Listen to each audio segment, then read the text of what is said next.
pelaku dengan santainya berjalan, rompi tahanan tidak diborgol. Ini propamnya bagaimana bekerja di sana? Standarnya seperti apa?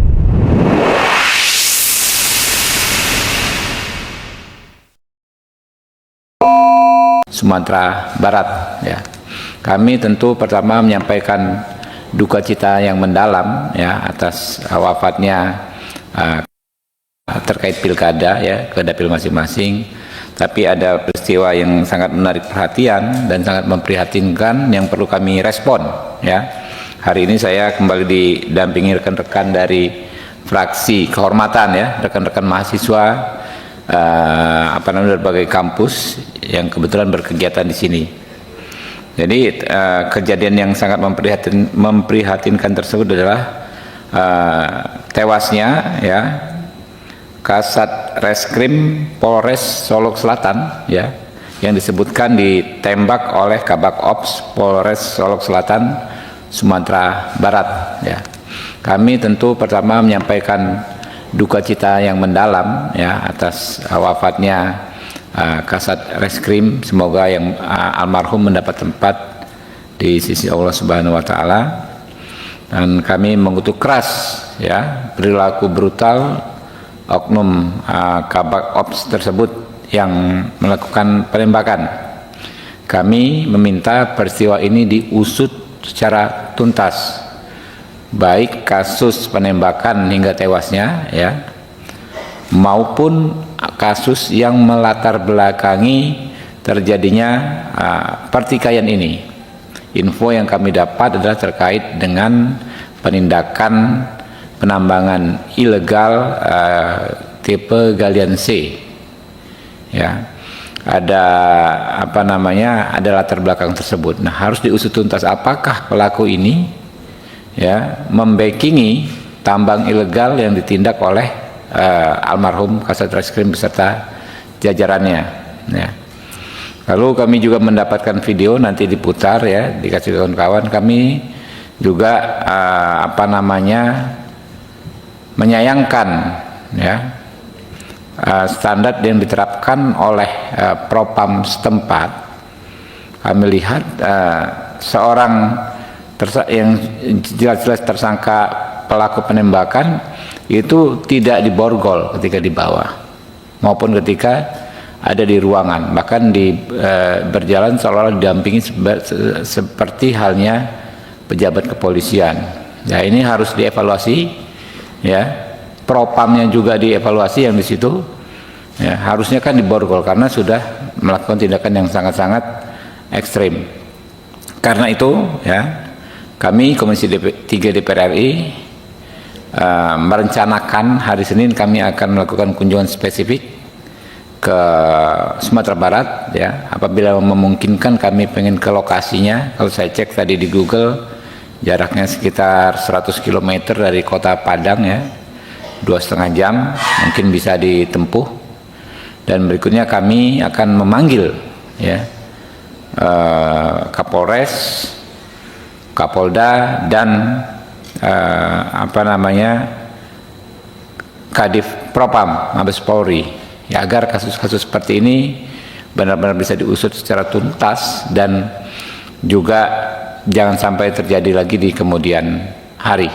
Mungkin itu dari saya sementara. Kalau ada pertanyaan dari rekan-rekan, ya, Bos.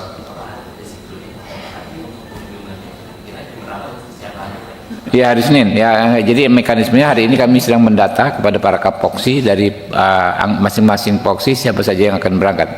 Tapi hari Senin kami rencanakan kami akan ke sana. Ya.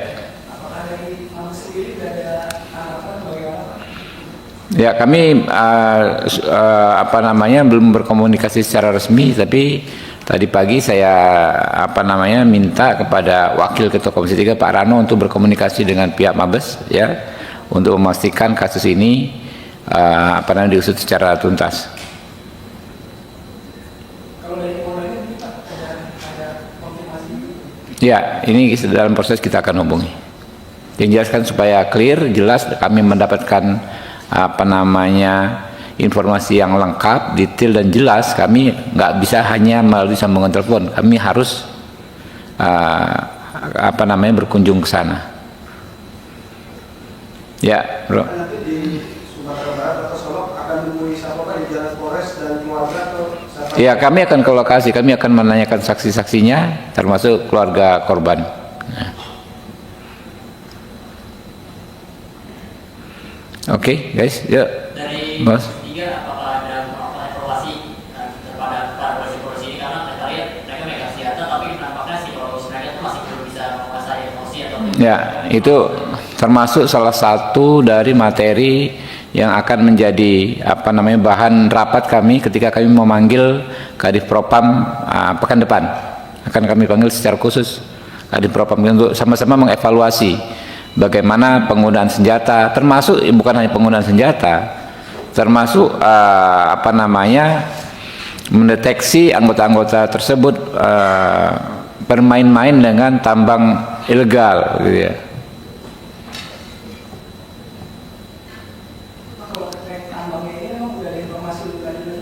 Ya itu dia, kita kan baru semakanya kita mau ke sana, bos, ya. Sekarang detail kejadian di sana belum diterima polisi tidak? Ya belum, makanya mau ke sana, ya. ini nanti masuk materi panjang. Ya bisa jadi panja ya. Tapi yang jelas kita panggil dulu Kadif Propam ya minggu depan. Boleh juga tuh usul tuh masukin materi panja ya.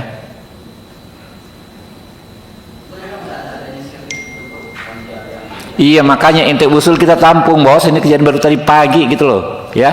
Oke, bos. Yuk, thank you. Kan ente usul kami langsung masukkan. Yuk.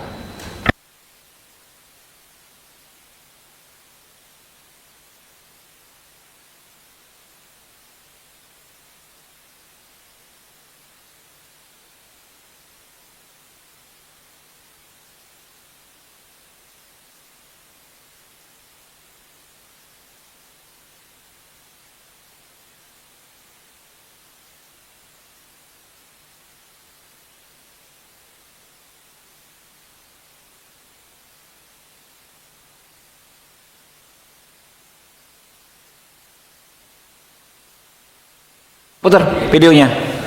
Nah ini nih, ya. Nah ini nih, kalau informasi dari video yang kami dapat di WA grup komisi, dan yang di tengah itu pelaku tuh.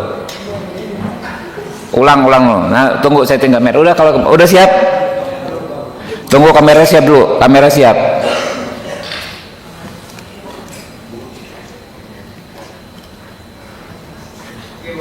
Iya tuh. Ya dari video yang kami dapat di WA grup komisi 3, nah yang di tengah itu disebut adalah pelaku tuh. Ya, topi hitam tuh. Nah itu nggak diborgol kayak pejabat aja jalannya kan? Tuh.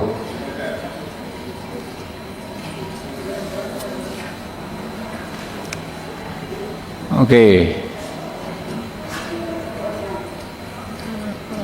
Ada foto yang di ini, yang ada tadi ada merah-merahnya Bu. Nah itu kan di tengah, di borgol nggak tuh? Kayak di zoom bisa? Nggak diborgol, tidak diborgol itu. Oke, mau ngobrol aja nih kayak apa? Itu lagi, ada foto lagi. Nah ini di tangannya nggak diborgol, ngerokok tuh kan kalau nggak salah ya. Merokok itu tangannya gimana?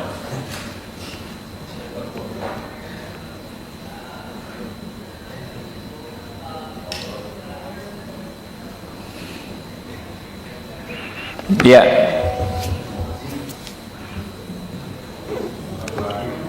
Ada lagi foto lagi, cuma itu. Oke. Yang di WA lagi Bu, di grup komisi 3 ada nggak foto video?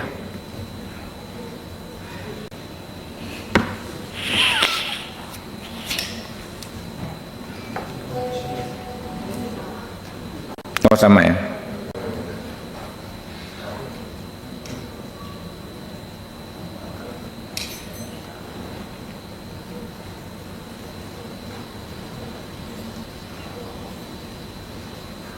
Sedikit lagi saya ngomong nih biar nggak salah kutip ini. Dikit lagi teman-teman ya.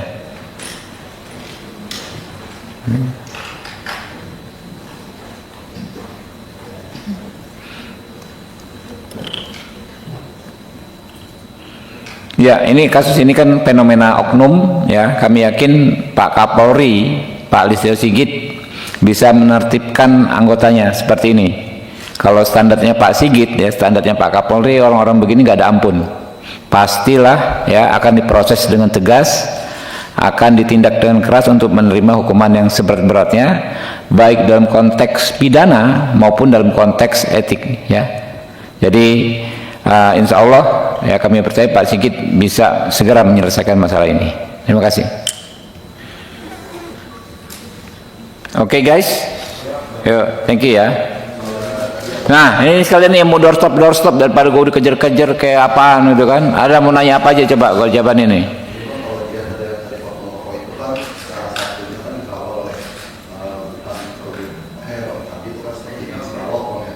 Yang mana tuh?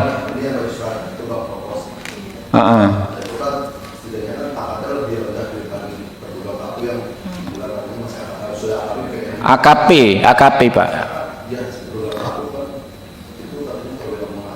AKP, Ajun Komisaris Polisi.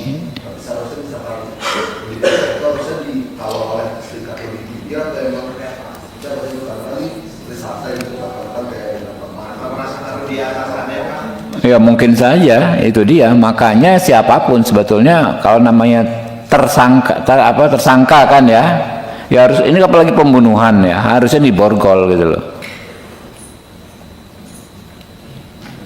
Ini bagian jadi apa ya Pak? Ini kan terlihat seolah-olah seperti ada kayak tidak sesuai dalam proses pemeriksaan ini. Apakah juga akan dilakukan oleh Komisi 3 terkait dengan tindakan-tindakan propam ini Pak? Prosesnya ini Pak? Iyalah, makanya kan kita akan ke sana dan kita akan panggil semua, termasuk ya kan kita mau bicara detail kasus ini, nggak hanya kasus ini jadinya nanti kan kasus-kasus bagaimana supaya kasus ini tidak terjadi di tempat lain. Satu soal evaluasi penggunaan senjata ya, psikologisnya bagaimana, kontrolnya seperti apa, apakah ada semacam medical check up kejiwaannya ya yang rutin, kan itu harus rutin bos. Bisa saja tahun ini dia sehat, tahun depan sudah agak stres ya kan, tidak layak lagi memegang senjata. Yang kedua terkait latar belakang dispute ini apa, katanya kan dia nggak suka gara-gara si Kasat Reskrim itu menindak tambang ilegal gitu loh. Ya motifnya kan begitu. Nah berarti kan dia membackingi tambang ilegal. Nah penanganan propam, pemantauannya oleh propam seperti apa nih oknum-oknum begini bermain ya.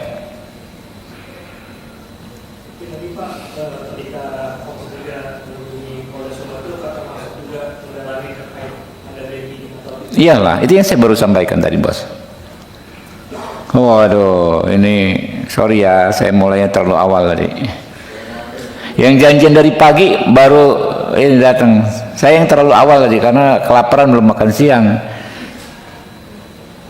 Bisa ini nggak sih? Bisa dikasih sama yang teman yang punya ini nggak sih? Bisa kan? Biasalah, sanger, sama-sama ngerti.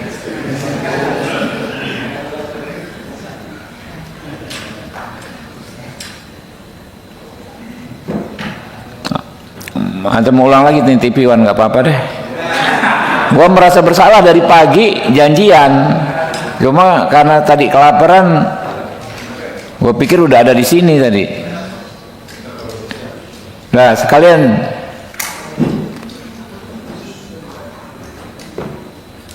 pokoknya ke depan ada yang penting begini bos, ya nggak teman-teman wartawan?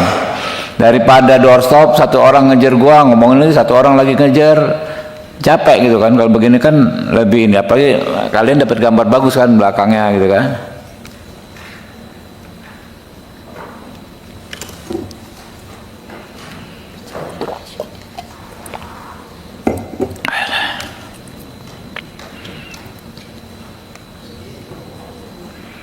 Itu santai banget, gila loh, kayak dia yang malah meriksa itu kan.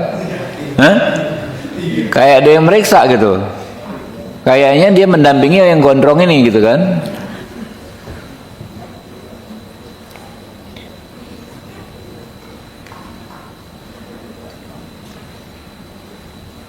Dan jaketnya tuh harusnya disuruh buka ya, kan nggak tahu tuh jaket tuh ada apa di baliknya kan. Loh, benar-benar. Kalau udah siap ngomong ya, bro, TV One. Lu yang janjian, lu yang telat, nggak apa-apa. Telatnya dikit, gua awalnya terlalu awal tadi.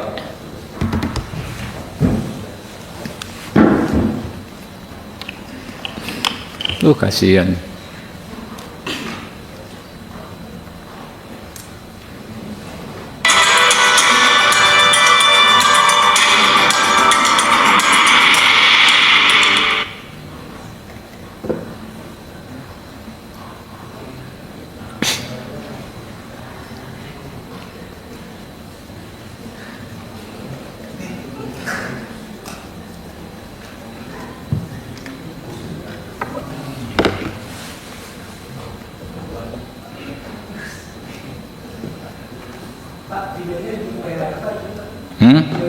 Ya, putar lagi videonya, Mbak Ica.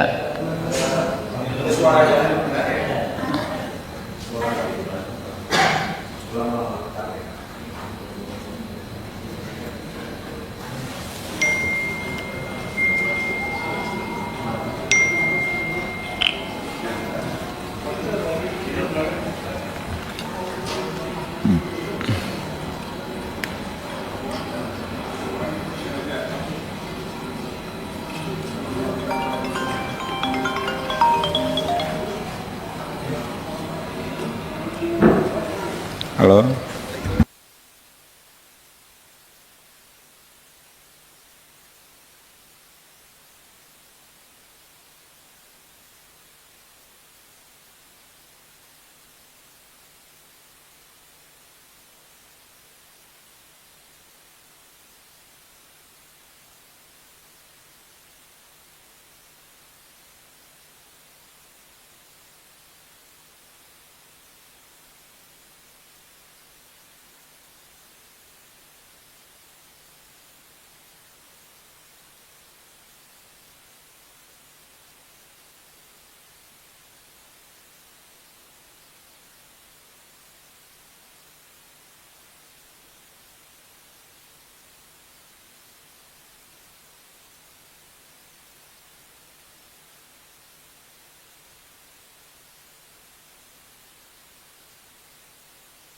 Nggak apa-apa deh, nih teman-teman yang telat ada beberapa gue lihat. Ya, Bismillahirrahmanirrahim. Udah ya teman-teman ya, tipuan ya. Ya, Bismillahirrahmanirrahim. Assalamualaikum warahmatullahi wabarakatuh.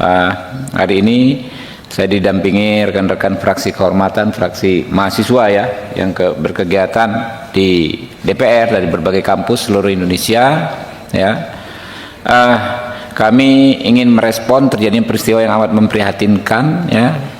Itu tewasnya Kasat Reskrim Polres Solo Selatan di Sumatera Barat yang disebut ditembak oleh Kabak Ops. Jadi oknum polisi menembak rekannya hingga tewas.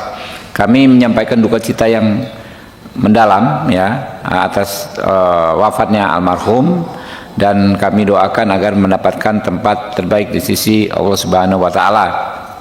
Ya, terhadap pelaku kami ingin hukum ditegakkan ya, agar ditindak tegas, dimintai pertanggungjawaban hukum baik dalam konteks pidana maupun dalam konteks disiplin dan kedinasan ya.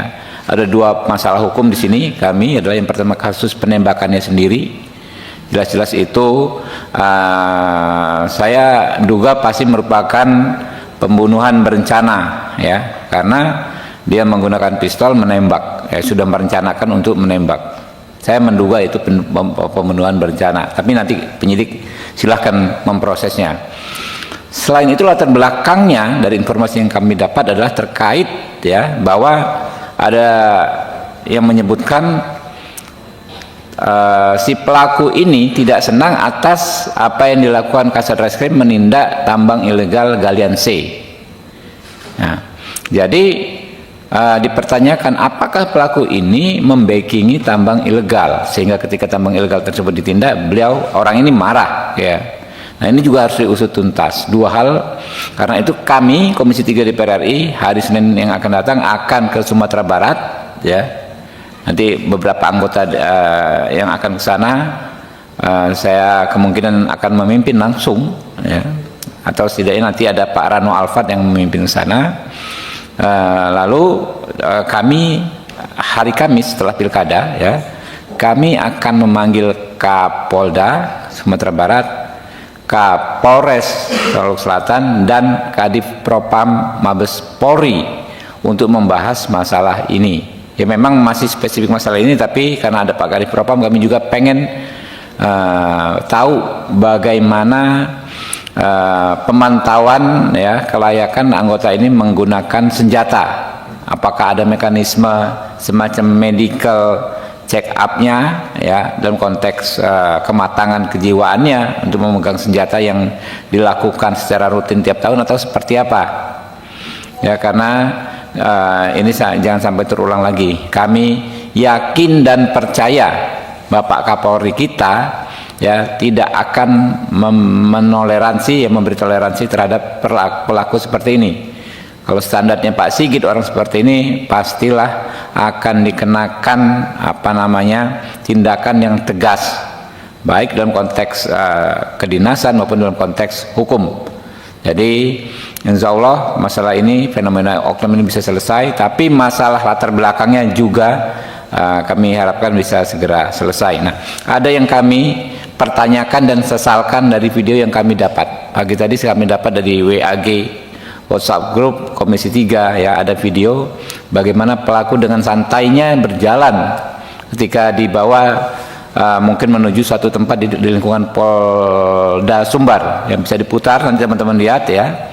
Nah, saya kasih, dia berjalan tanpa dikawal, tanpa diborgol.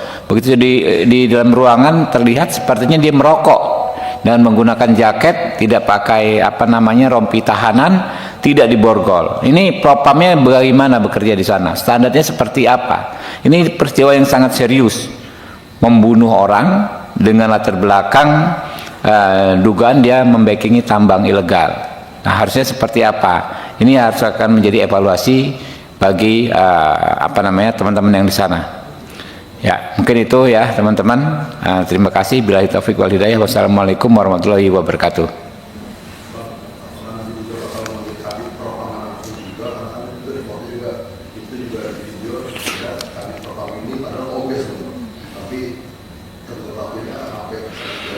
Ya, kalau Kapolda pasti dia membawa, dipastikan, dan kita minta untuk menghadirkan juga, ya, PJU terkait, ya, PJU terkait itu Kabid Propam pasti dibawa, ya, kita akan minta dibawa, ya, oleh Kapoldanya.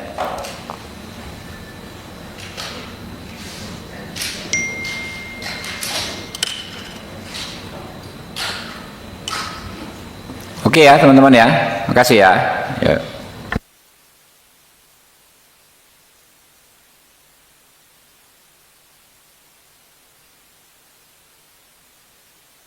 Teman, ada yang nanya lain?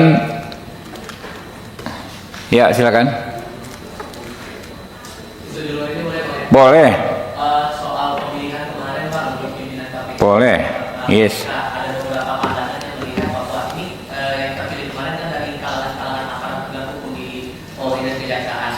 Apakah memang dari Komisi 3 memang keinginannya di kepemimpinan KPK yang baru, isi-isi dari para pimpinan itu dan ketua-ketuanya datang dari Polda Polri dan Kejaksaan juga, atau ya, teman-teman, minta tolong tolong dicermati proses yang berlaku kemarin sejak awal, sejak minggu lalu, kan. Ingat hari Jumat kayak begini saya konvers di sini, ya.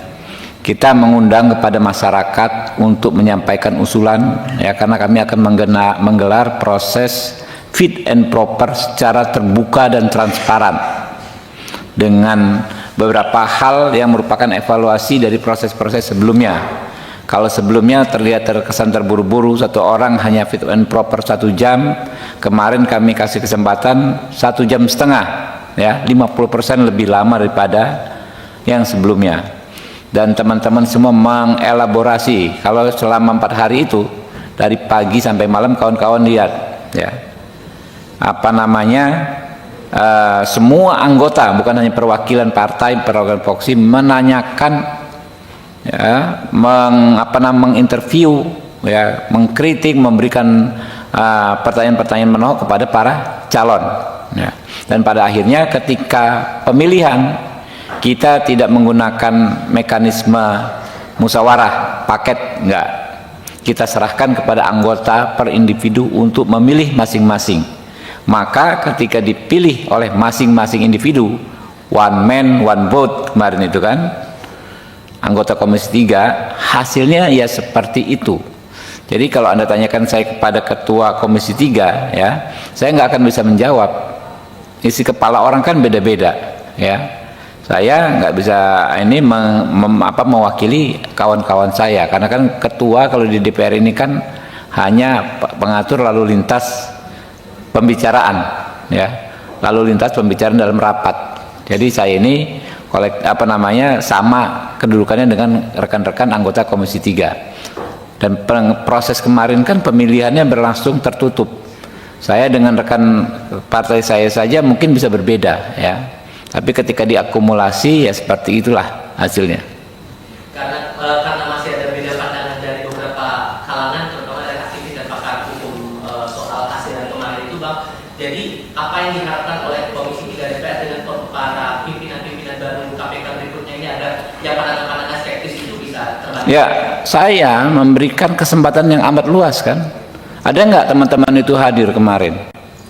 Kan hampir dari pagi sampai malam, ada nggak hadir ke sini? Karena sudah kita kasih kesempatan, sampaikan aspirasi kalian, bisa tertulis, bisa hadir langsung, gitu kan? Yang datang ke sini kan ini teman-teman mahasiswa ini, ya, teman-teman kasih pertanyaan, kita tanyain, gitu kan?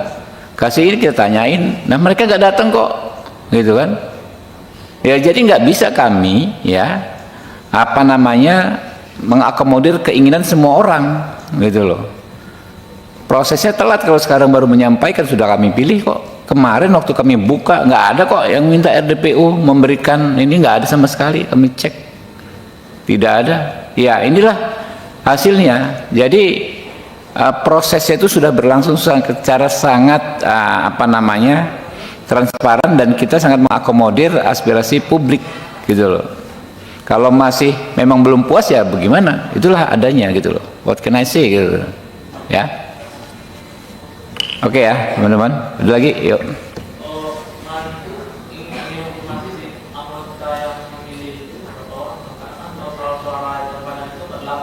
Yes.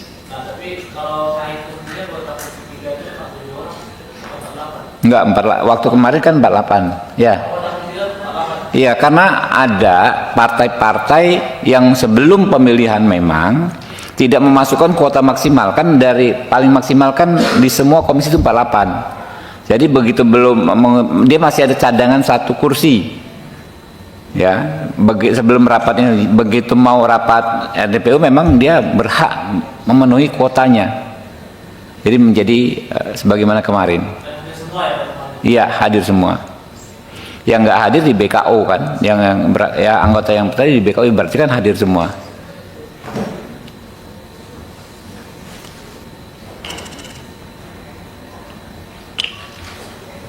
Udah ya teman-teman ya, yuk kasih ya.